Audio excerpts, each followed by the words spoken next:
আমরা যারা প্রবাসে আছি, প্রবাসে নিজের বলতে নিজে বাদে আর কেউ নেই। না আছে ফ্যামিলি, না আছে বন্ধু বান্ধব, না আছে আত্মীয় স্বজন, এবং কি কাছের কেউ।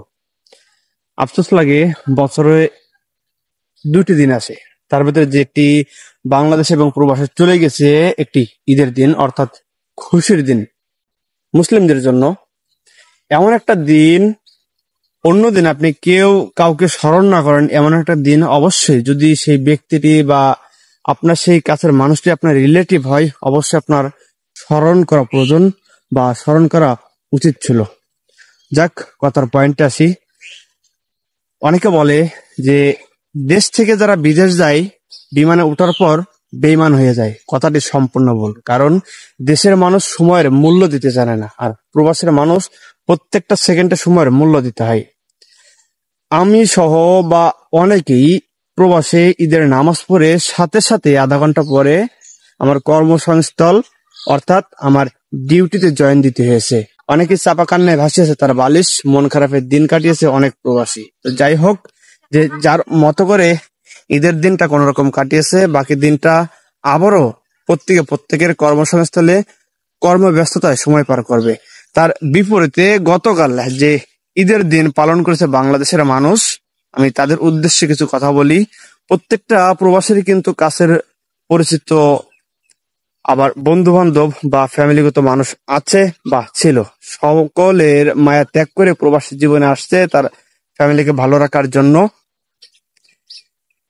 ঈদ মোবারক জিনিসটা আপনার মেসেঞ্জার, হোয়াটসঅ্যাপ, ইমো এগুলোতে সেন্ড করতে জাস্ট একটা সেকেন্ডের বিষয়। যে কোনো একটা জায়গায় টাইপিং করে সেটাকে শেয়ার বাটনে ক্লিক করে মার্ক করে শেয়ার দিলেই প্রত্যেকের ইনবক্সে চলে যায়। সেটা আপনার কাছের, দূরের কিংবা প্রবাসের যেখানে থাকুক, যেটা টাইম লাগে না।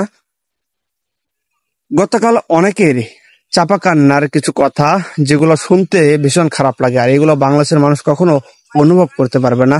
অনেকে বলছিল যে এমন একটা দিন, না ফ্যামিলি, না বন্ধু বান্ধব, না আত্মীয় স্বজন কেউ, এমন কেউ কল তো দূরের কথা, একটি ঈদ মোবারকের মেসেজ পর্যন্ত এখনো দিয়ে দেখেনি। প্রবাসীকে প্রত্যেকে সবসময় টিস্যুর মতন ইউজ করে, যখন ইউজ করা হয়ে যায় তখন ছুঁড়ে ফেলে দেয়।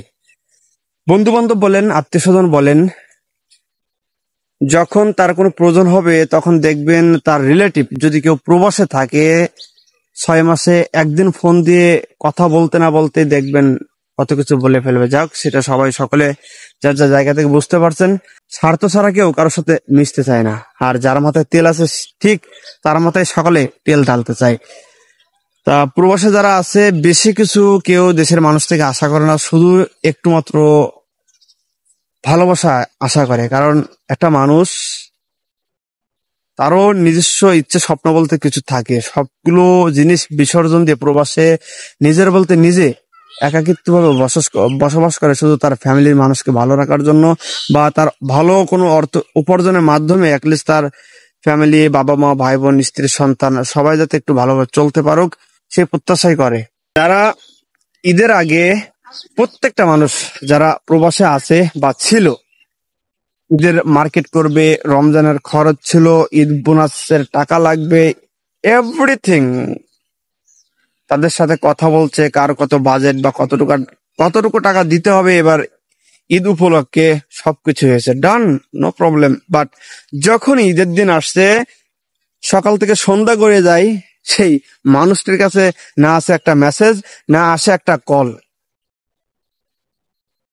কারণ তাদের তো স্বার্থ হাসিল হয়ে গেছে, সেটা ফ্যামিলি হোক, আত্মীয় স্বজন হোক বা বন্ধু বান্ধব হোক। একটা প্রবাসীর সাথে ভালোভাবে মিশতে শিখুন, তাহলে দেখবেন সে মন উজাড় করে সবকিছু দিতে রাজি আছে। ভাই, প্রবাসে আমরা যারা আছি, প্রত্যেকটা সেকেন্ডের আমাদের মূল্য দিতে হয়। এখানে সময়ের গুরুত্ব অপরিসীম। বাংলাদেশের মানুষ সময়ের মূল্য বোঝে না। অন্যদিকে দেখা যায় যে সামথিং বাংলাদেশে কারোর সাথে কথা বলতে গেলে এত ব্যস্ততা দেখায়, যেটা বলার ভাষার বাইরে। 10 ঘন্টা ডিউটি, আসা যাওয়া, রুমে যে রান্না করে খাওয়া, গোসল করা ইত্যাদি এভরিথিং দিয়ে একটা প্রবাসীর মিনিমাম 15 ঘন্টা যায়। আর দেশে যারা আছে, তাদের হাতের সময় তো নিজের কাছে চাওয়া মাত্র, তারপরও তারা এত ব্যস্ততা দেখায় যা কল্পনার বাইরে। যেহেতু ভিডিওটা আমি ফেস ক্যামে অনেক কথা বললাম, যদি আমার রিলেটিভ, বন্ধু বান্ধব, আত্মীয় স্বজন বা কেউ দেখেন, আই এম ভেরি সরি। কথাগুলো শুধু আমার নয়, এমন হাজারো প্রবাসীর বুকে জমে রাখার মানে অনেক কষ্টের কথা এগুলা, যেগুলো আপনারা যারা দেশে আছেন বুঝবেন না। যদি কখনো প্রবাসে আসেন তখন অনুভব করতে পারবেন যে কথাগুলো কেন বলছিলাম। ছোট ছোট চাওয়া পাওয়া গুলোই মনে করেন অনেক কষ্ট দেয় অনেক সময় প্রবাসে যারা থাকে তাদেরকে।